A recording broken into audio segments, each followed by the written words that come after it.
Callie and this is my salon. Come on in.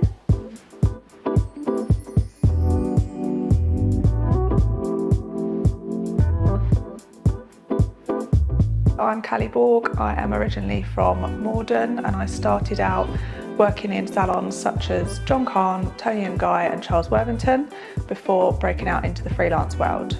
I went to train as a wedding hairstylist and I did that as well as working with just sort of regular clients.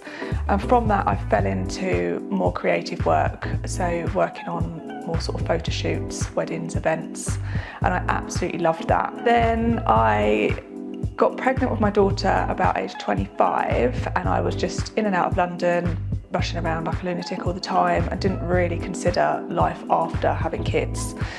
And then when I had her, very quickly realised that actually this sort of lifestyle isn't going to fit for the stage of life that I'm at the moment. So I then decided to work more locally so I could be around for Eliza. And then I quickly became a single parent with my daughter. I then went into this crazy like creative mode of like, okay, I need to create a really good lifestyle balance if I'm gonna, you know, do this with my daughter. So it still took a little bit of time. And then eventually I went down the home salon route and never looked back really. The reason behind the mood boards, when I set up my brands, when I decided I wanted to have a home salon, in my mindset it was like, if I'm going to do this, I want to do this properly and I want it to be absolutely epic. Like for me, the visual learning has always been a really big thing, and the connection with my clients, the consultation is of course always key. So when I'm sitting chatting to a client, I would always be looking at their face shape, their skin tone, their eye colour, any sort of nice features to be able to visually put together that haircut and colour to make sure that it's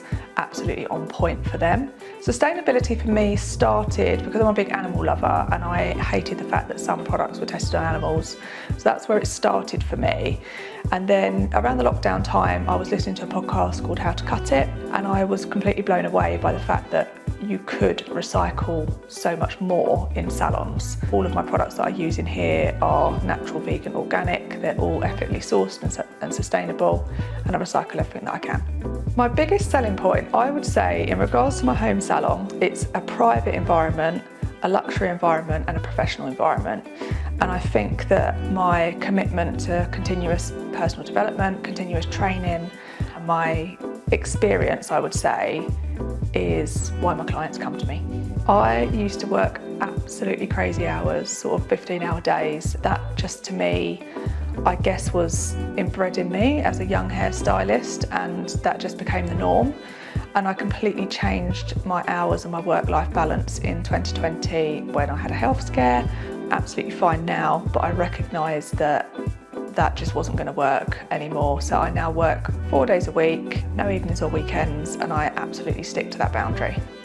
Yes, hundreds, absolutely hundreds. Every time somebody walked in the salon, they went, wow, this is not what I expected from a home salon. And then I realised that home salons had a massive stigma attached to them, which actually really rattled my cage, and I wanted to kind of smash the stigma, if you like. I'd say Jodie Cormer because I think she's an absolute babe and I really love her hair. This has been Callie's Salon, and thank you so much to Salon Gold for visiting.